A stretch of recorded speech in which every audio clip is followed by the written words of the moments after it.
हमने अब तक जो भी इतिहास पढ़ा उसमें हमें अभी तक कोई भी ऐसी घटना से रूबरू नहीं कराया गया जिसमें मुगलों की उन काली करतूतों को दर्शाया हो। आखिर कौन थे वो लोग जिन्होंने महज छोटी सी उम्र में देश के लिए बलिदान दे दिया था?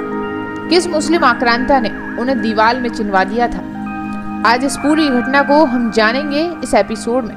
दरअसल 26 दिसंबर यानी कि आज के दिन को वीर बाल दिवस के रूप में आखिर क्यों मनाया जाता है, आइए जानते हैं। इस दिन सिखों के 10वें गुरु गोविंद सिंह के 4 बेटों की वीरता और बलिदान को याद किया जाता है। गुरु गोविंद सिंह के चारों बेटों को 19 साल की उम्र से पहले ही मुगल सेना ने मार डाला था। दरअसल बात ये थी कि गुरुजी गोविंद सिंह और उनकी सेना पर मुगल सेना ने हमला कर दिया था। वहीं 17वीं शताब्दी में कई राजाओं ने आनंदपुर साहिब से सिखों को खदेड़ने की कोशिश की, लेकिन वो फिर भी असफल रहे। फिर बिलासपुर राजा भीमचंद और हिंडरिया राजा हरिचंद के नेतृत्व में 1704 को हमला हुआ। वहीं आनंदपुर साहिब को आपूर्ति कई महीनों तक बंद रही। जब आपूर्ति खत्म होने लगी तो सिख गुरु अपने लोगों की खातिर किला छोड़ने के लिए सहमत हो गए। ऐसा कहा जाता है कि राजाओं और मुस्लिम मुगलों ने सिखों के साथ एक समझौता किया और कसम खाई कि अगर गुरु गोविंद सिंह और आनंदपुर साहिब छोड़ देंगे तो कोई युद्ध नहीं होगा। लेकिन गुरु गोविंद सिंह और उनके अनुयायियों पर सरसा नदी के पास हमला किया गया। सिख नदी पार करते समय बह गए। गुरु गोविंद सिंह का परिवार अलग हो गया।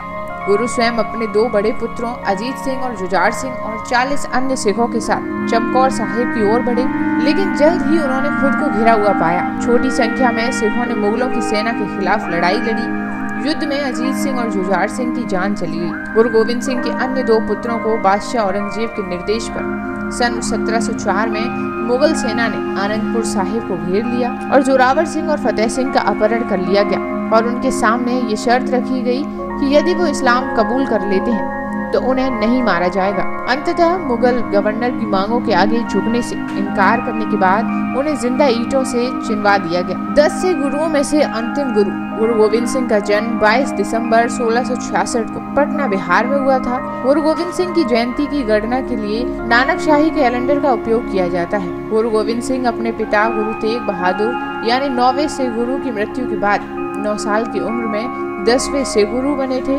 वर्ष 1708 में उनकी भी हत्या कर दी गई थी।